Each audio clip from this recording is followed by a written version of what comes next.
Boa tarde, Lutiesco. Então, agora eu vou apresentar meu trabalho de complementação de carga de agrostologia.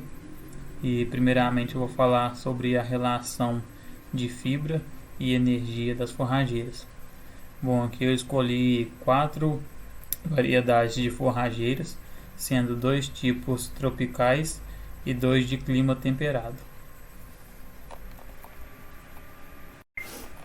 Os ruminantes, por exemplo, eles são animais que possuem 4 compartimentos gástricos e a temperatura ruminal ela situa-se na faixa de 39 a 40 graus Celsius e o valor do pH ele varia entre 6, 6,5 e 7, devido à produção de saliva em função da manutenção de teores adequados de fibra na dieta, garantindo assim uma umidade do conteúdo ruminal entre 80 a 90%.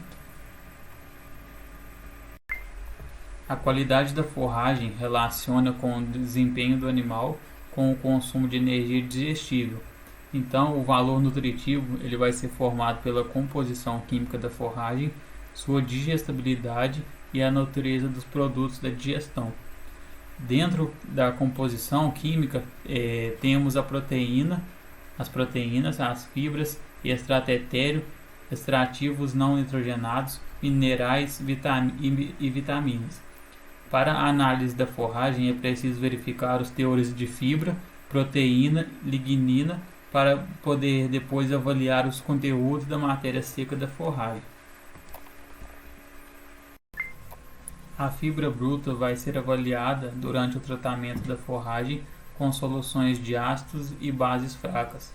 No entanto, é importante ressaltar que alguns componentes da fibra são parcialmente solubilizados por esses produtos químicos, com o uso de um detergente em outra etapa que solubiliza o conteúdo celular e a fração hemicelulose, permanecendo insolúveis as porções referentes à lignina e celulose, denominada de fibra em detergente ácido.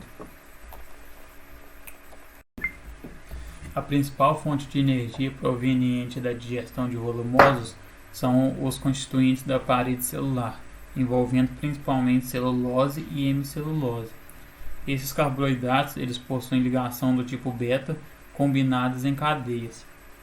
Os animais não possuem enzimas capazes de digerir essa ligação, dependendo do micro-organismo do rumen para poder desenvolver esse processo. No processo de digestão dos carboidratos estruturais, as paredes totais de energia como o calor são baixas e a maioria da parte da energia resultante da fermentação desses carboidratos é retida como ácidos graxos de cadeia curta e células microbianas. Além da fonte de energia, os micro-organismos precisam de um suprimento de nitrogênio. Bom, a mombaça é uma gramínea tropical do gênero Panicum, com sementes muito produtivas e que crescem perpendicularmente ao solo. Elas são consideradas de porte alto e com folhas largas, longas, quebradiças e sem serosidades. Essa forrageira ela possui uma exigência nutricional de média a alta, sendo responsivo à correlação e adubação do solo. Essa forrageira, a partir do seu amadurecimento, a proporção de fibras vão aumentar e as condições climáticas elas também podem influenciar nesse aumento das fibras, reduzindo assim o teor proteico. E de acordo com estudiosos, essa forrageira ela produz em média 81,9% de folhas, 13,4% de proteína bruta nas folhas e 9,7% nos colmos, com um teor médio de fibra em detergente ácido no caldo de 45,18%. A energia digestível dessa forrageira, de acordo com o estudo, é de 2,224 megacaloria por quilo de matéria seca. Lembrando que em todas as forrageiras a qualidade da forragem ela vai basear de acordo com o consumo da energia digestível. O capim-marandu, também conhecido como brequearão, né? Ele é uma forrageira cespitosa, de clima tropical, com folhas pouco pilosas na face ventral e sem pilosidade na face dorsal, que medindo até 40 centímetros de comprimento. Esse capim ele possui um crescimento que é perpendicular ao solo, ele possui uma exigência nutricional de média a alta e não tolera solos com má drenagem nem uma baixa fertilidade. Em um estudo, essa forrageira apresentou teores bons de proteína bruta e de fibra baseada na matéria seca. E a energia digestiva dessa forrageira é de 2,49 megacaloria por quilo de matéria seca. Já a alfafa ela é uma forrageira do clima temperado e que possui uma boa produtividade e qualidade. Ela necessita de solos profundos, que não têm excesso de umidade e que possuem uma boa fertilidade. Ela é utilizada principalmente para a produção de feno, sendo semeado no início da primavera ou do outono. A alfafa ela possui em 100% da matéria seca 23% de fibra bruta, 36,3% de fibra detergente neutro e 28,6% de fibra em detergente ácido. A energia bruta dessa forrageira, de acordo com estudiosos, é em torno de 4,360 megacaloria por quilo de matéria seca, e além disso, ela possui um alto teor de energia digestível em torno de 2,48 megacaloria por quilo de matéria seca. O capim-elefante ele é uma gramínea de clima temperado do gênero Penicetum purpúreo, que possui uma alta produtividade e bastante usado em áreas capineiras. Ele produz matéria seca de baixa digestibilidade no inverno por causa do seu alto teor de fibra não digestível e lignina. E ele exige solos de média e alta fertilidade, sendo sensível ao frio e ao fogo. Ele não tolera solos úmidos e essa forrageira ela possui 40,70% de fibra bruta, 87,06% de fibra em detergente neutro e 47,12% de fibra em detergente ácido. De acordo com os estudos, a energia bruta desse capim é de 4,278 megacaloria por quilo de matéria seca.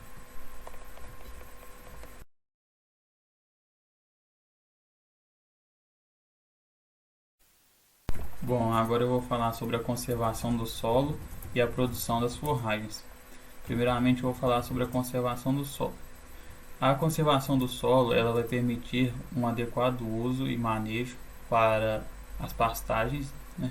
Planejando e aplicando as condutas para poder manter um bom potencial produtivo do solo, evitando assim problemas como erosão.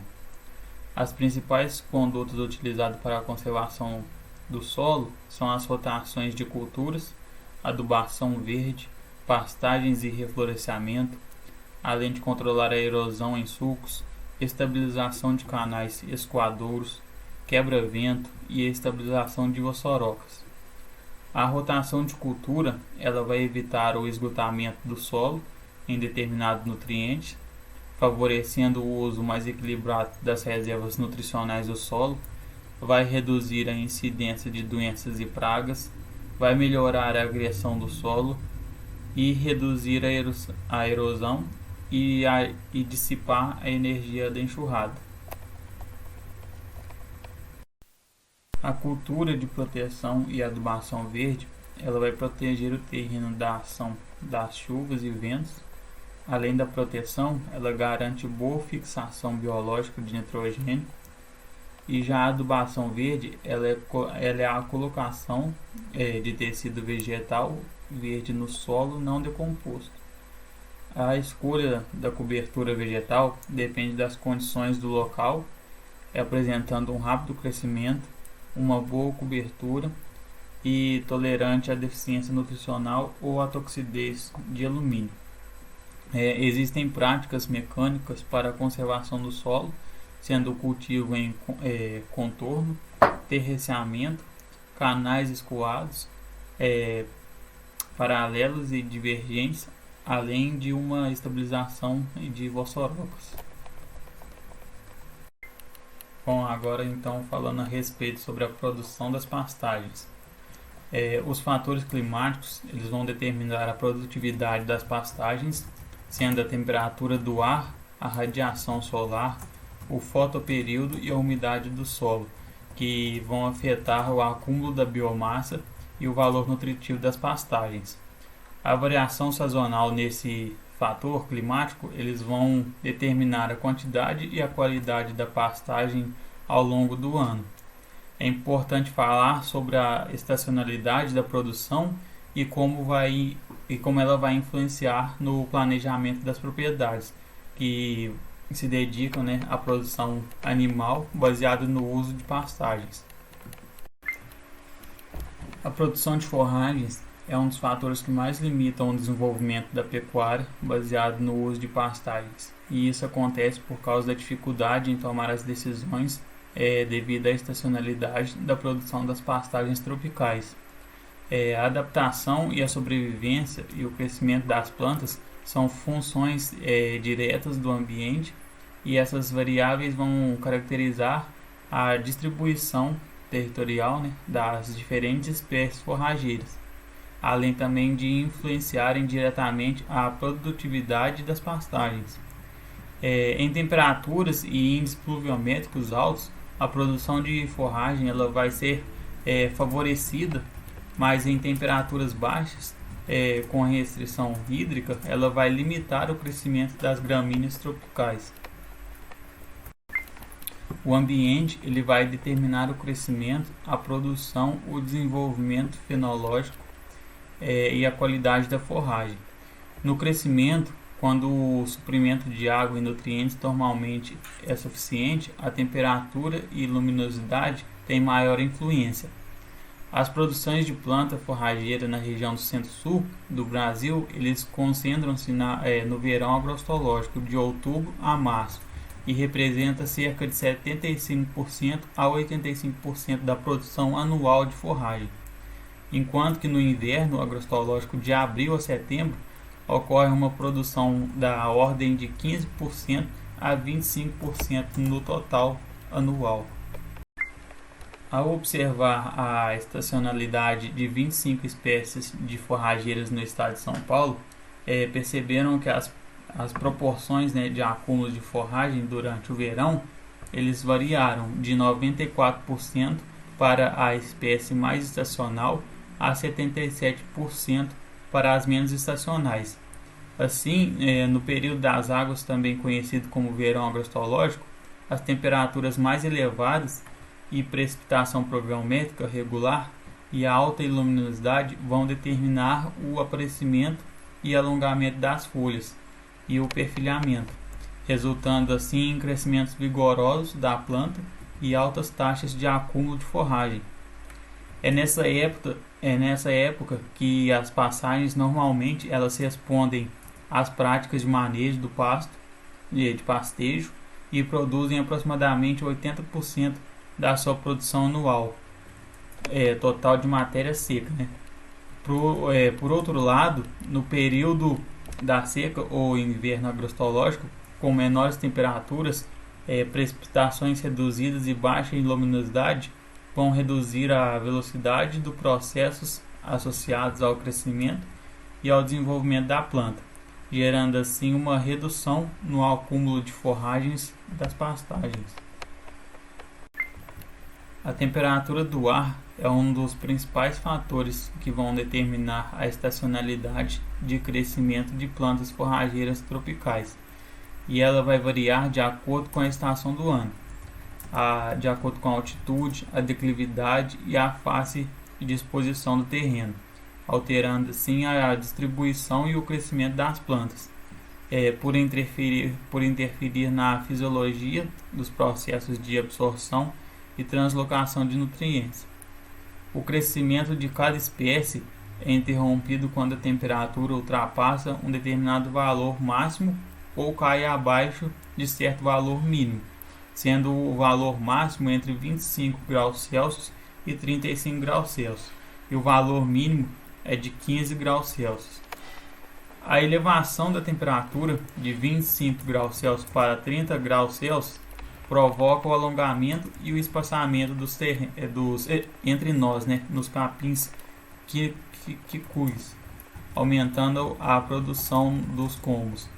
E além disso, altas temperaturas também elas promovem a manutenção dos tecidos e portanto as folhas e os combos eles possuem maior digestibilidade quando eles crescem em temperaturas mais amenas, Por outro lado, baixas temperaturas por períodos prolongados afetam a pressão de turgênicas, o alongamento e a divisão celular, amenizando o declínio na digestibilidade da forragem.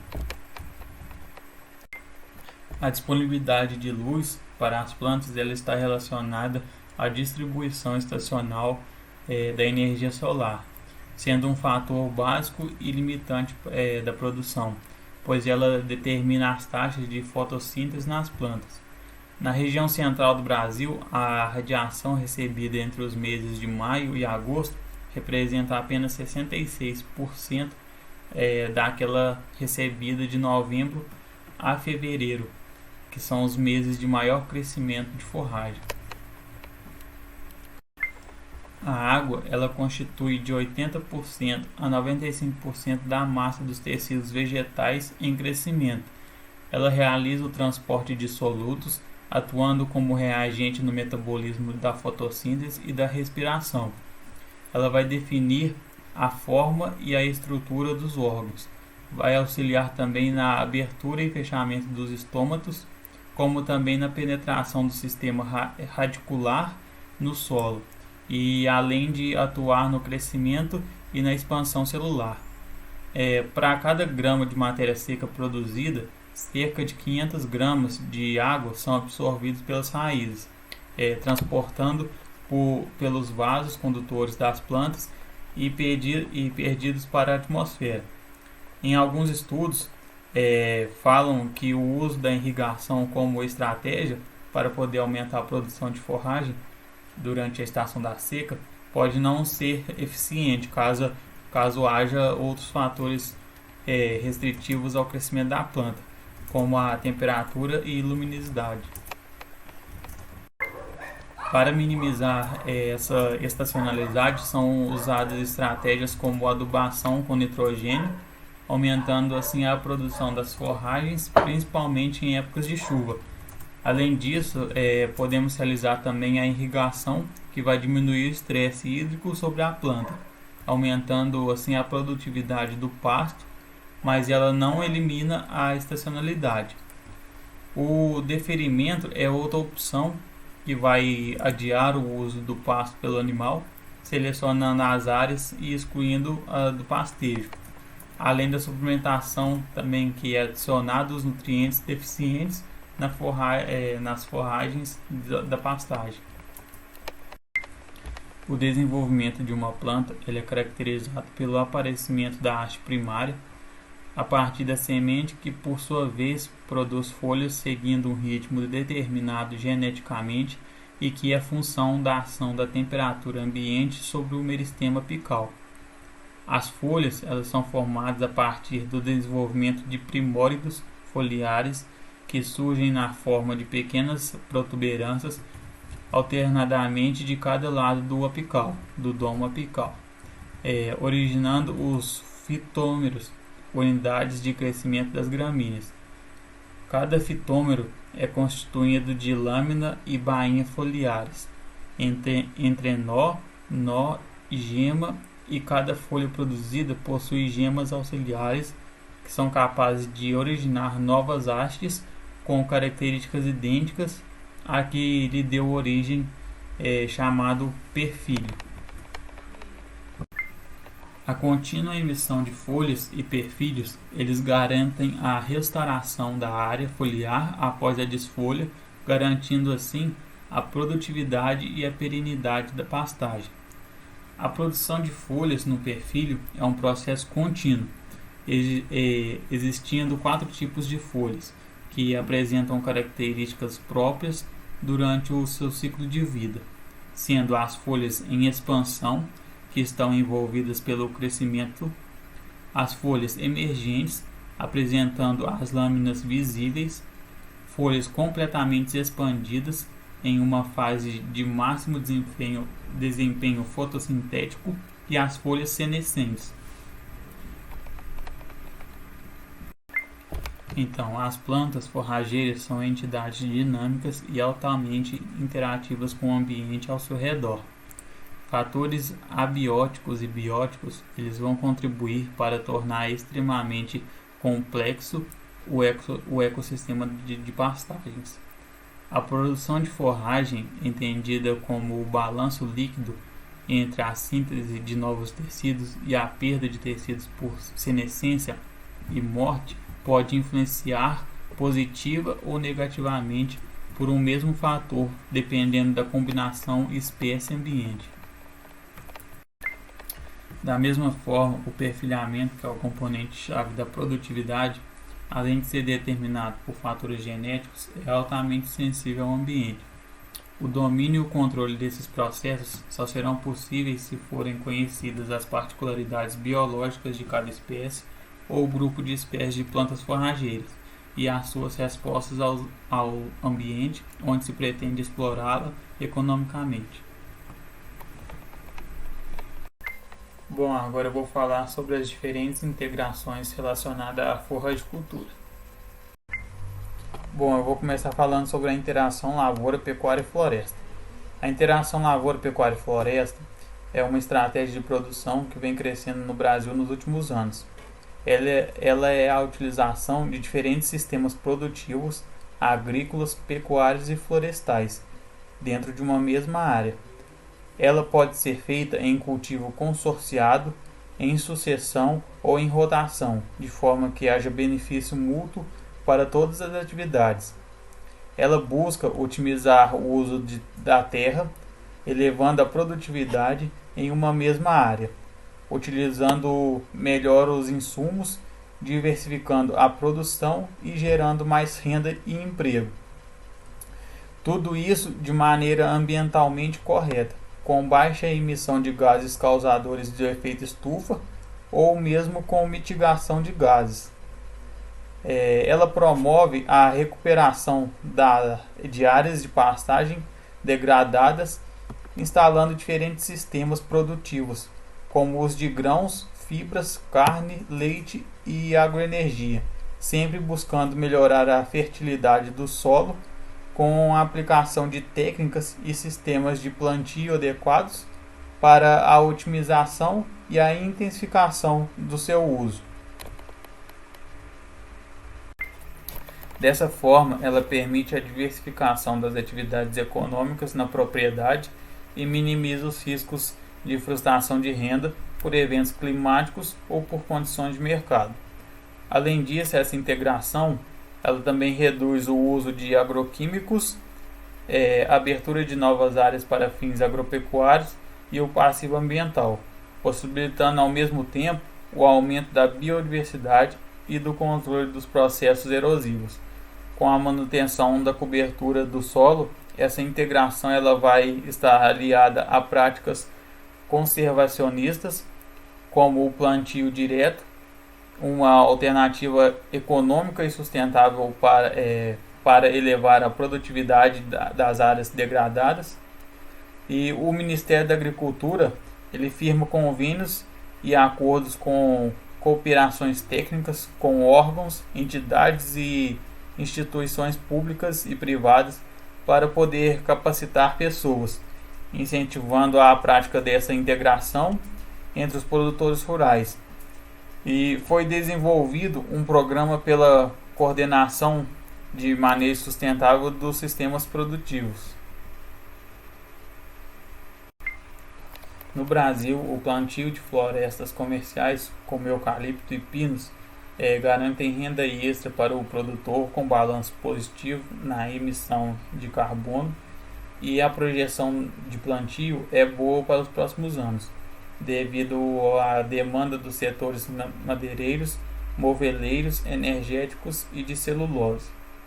A expectativa do Ministério da Agricultura é aumentar a área de florestas até 2020, de 6 milhões de hectares para 9 milhões de hectares. Isso poderá reduzir a emissão de 8 milhões a 10 milhões de toneladas de CO2 equivalentes no decênio. Dentre dessas perspectivas, o Ministério criou em 2008 a Câmara Setorial de Suvicultura, com o objetivo de estabelecer uma agenda estratégica sobre o tema e contribuir para o desenvolvimento dessa atividade, para o fortalecimento do setor florestal, com incentivo de ações de todo o setor com impacto significativo. O sistema de integração lavoura, pecuária e floresta ele traz inúmeras vantagens, tanto do ponto de vista do produtor rural, como do ponto de vista ambiental e social, sendo, por exemplo, possível aplicar sistemas para grandes, médias e pequenas propriedades rurais, ter um controle mais eficiente de insetos e pragas, doenças e plantas daninhas, com a possibilidade de diminuir o uso de agrotóxicos, melhorar as condições microclimáticas pela contribuição do componente arbóreo, a redução da amplitude térmica, aumento da umidade relativa do ar, diminuição da intensidade dos ventos, vai aumentar o bem-estar animal e, devido ao maior conforto térmico, ela vai ser possível usar espécies e cultivar mais apropriadas para cada região, como também reduzir a pressão para abrir novas áreas de vegetação natural. Outra vantagem é em relação às plantas indesejadas, que normalmente elas ocorrem nas plantações florestais jovens, que serão substituídas por culturas de grão ou forrageiras, tornando sua manutenção menos dispendiosa. Vai diminuir o efeito estufa pelo sequestro de carbono, especialmente pelos componentes forrageiros e florestais. Vai promover uma biodiversidade, especialmente pela abundância de efeitos de borda ou interfaces, o que permite uma melhoria sinérgica por favorecer novos nichos e habitat para os. Apesar de muitas vantagens do sistema, existem também alguns desafios, como o tradicionalismo e a resistência à adoção de novas tecnologias por parte dos produtores, a exigência de maior qualificação e dedicação por parte dos produtores, gestores, técnicos e colaboradores, precisa de maior investimento financeiro na atividade. O retorno é de médio a longo prazo, especialmente do componente florestal. A disponibilidade do volume de capital financeiro suficiente para investimento ou acesso ao crédito. Os altos investimentos em infraestrutura para a implantação de cada um dos componentes do sistema de integração. A falta de infraestrutura básica regional e mercado local para os produtores. Além disso, a produção depende da disponibilidade e manutenção de máquinas e equipamentos, e também de fatores externos à unidade produtiva, como energia, armazenamento e transporte. Os sistemas de integração lavoura, pecuária e floresta, eles devem ser adequadamente planejados, levando-se em conta os diferentes aspectos socioeconômicos e ambientais das unidades de produção. Eles podem ser adotados por qualquer produtor rural, independente do tamanho do estabelecimento agropecuário ao longo de todo o ano. E agora eu vou comentar sobre as 3 modalidades dessa integração. A primeira integração é a lavoura e pecuária.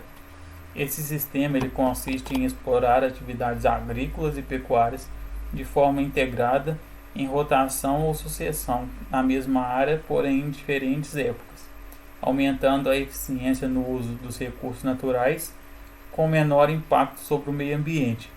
uma vez que os processos de degradação são controlados por meios de práticas conservacionistas. Essa integração ela vai atuar na diversificação da produção, possibilitando o aumento da eficiência na utilização dos recursos naturais, a preservação do meio ambiente, a estabilidade da produção e de renda do produtor.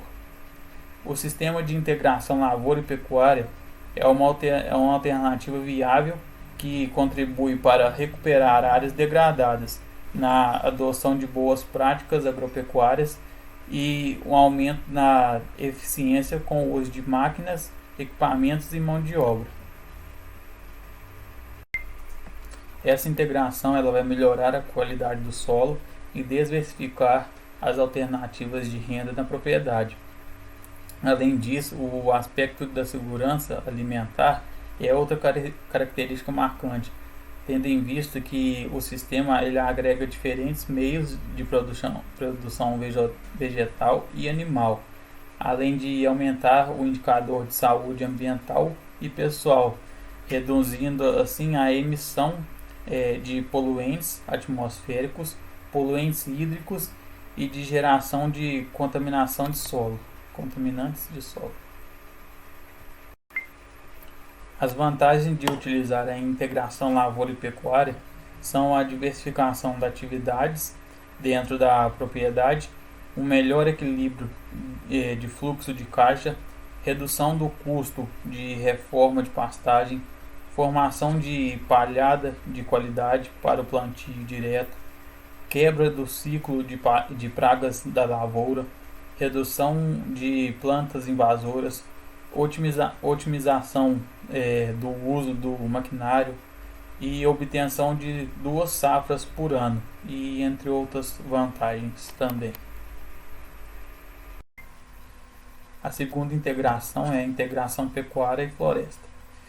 Nessa estratégia de integração lavoura, pecuária e floresta, pode ocorrer um consórcio de cultura anual com uma espécie forrageira até que, após a colheita da cultura anual, a forrageira ela predomine e o uso da terra ela passe a ser pastoril e não mais agrícola.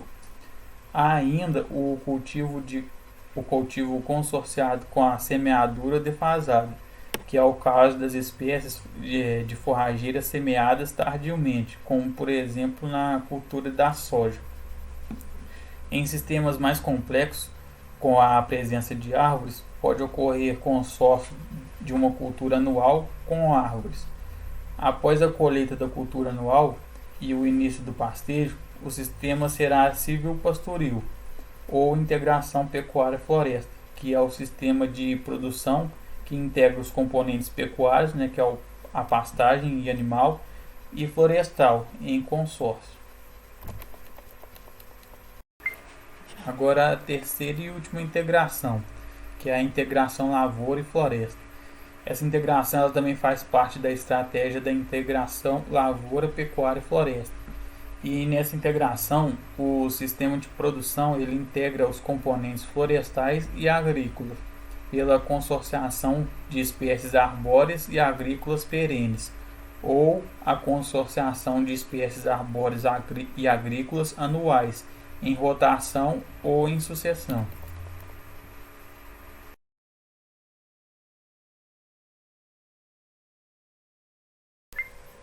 Bom, agora eu vou falar sobre a sazonalidade na produção de forragens no Brasil e o impacto social e econômico. A sazonalidade de produção de forragem é atribuída às baixas precipitações e temperaturas que ocorrem no período de inverno. O efeito da sazonalidade sobre o crescimento da pastagem ele pode ser previsto por meio da variação das temperaturas médias e da umidade do solo relacionado à quantidade e à distribuição das chuvas. Aparentemente, o capim-elefante e algumas espécies do gênero Cynodon eles apresentam temperatura de base mais baixa, e já os capins como o Tanzânia e Mombasa eles possuem valores mais altos. A sazonalidade ou estacionalidade é a resposta da produção de forragem em função da variação climática das regiões. Então, ao longo do ano, a produção de forragem ela reduz durante o período da seca e depois de um certo tempo ela aumenta no período das águas, afetando na qualidade e na quantidade da forragem. O consumo do animal ele não diminui no período da seca, onde em um período a quantidade de forragem vai suportar esse consumo, mas podem existir períodos em que não há a falta de forragem que não vai conseguir suprir esses animais. Os animais eles vão ganhar peso nos períodos das águas e vão perder peso no período da seca, que podem gerar um aumento no tempo de abate ou diminuição da produção de leite. A produção animal ela é baseada na alimentação. No Brasil, 95% do rebanho ele é criado em sistema de pastejo, tendo como vantagens um baixo custo de produção e gramíneas tropicais de alta produtividade. Mas em questão de desafio, ainda se tem sistemas extensivos tradicionais que não fazem um manejo adequado e nenhum ajuste de carga e superlotação. A sazonalidade ou estacionalidade é a resposta da produção de forragem em função da variação climática das regiões. Então, ao longo do ano, a produção de forragem ela reduz durante o período da seca e depois de um certo tempo ela aumenta no período das águas, afetando na qualidade e na quantidade da forragem.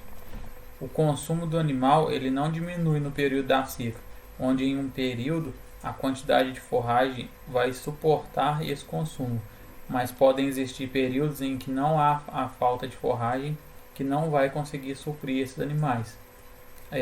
Os animais eles vão ganhar peso nos períodos das águas e vão perder peso no período da seca, que podem gerar um aumento no tempo de abate ou diminuição da produção de leite. A produção animal ela é baseada na alimentação. No Brasil, 95% do rebanho ele é criado em sistema de pastejo, tendo como vantagens um baixo custo de produção e gramíneas tropicais de alta produtividade. Mas em questão de desafio, ainda se tem sistemas extensivos tradicionais que não fazem um manejo adequado e nenhum ajuste de carga e superlotação.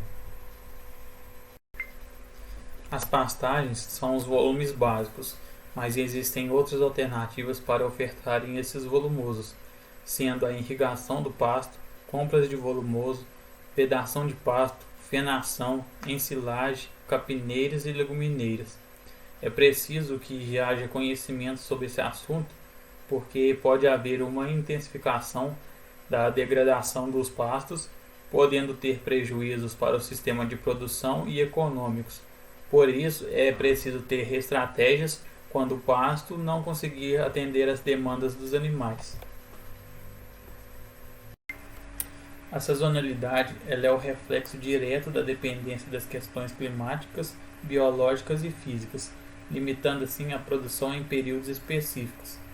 Ela pode ser provocada por vários motivos e tem várias consequências, podendo ser a variação dos padrões climáticos ao longo de um ano em qualquer região com predomínio nas regiões temperadas, os avanços verificados nas tecnologias de produção, dos domínios da rega, da drenagem, das estufas que aumentam o controle do agricultor sobre algumas das variáveis do clima e do solo, diminuindo a sazonalidade.